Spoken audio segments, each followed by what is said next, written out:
How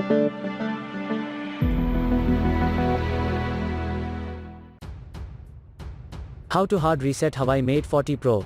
Step 1. At first hold down volume up plus power button for a few seconds if the smartphone is switched off. Step 2. Then you should choose clear data by using volume buttons to navigate and the power key to confirm that. Step 3. Now select factory reset and type in word yes on Huawei Mate 40 Pro display. For further detailed guide, please check the link in the description. There you will find further steps on how to hard reset your smartphone. For further detailed guide, please check the link in the description. There you will find further steps on how to hard reset your smartphone.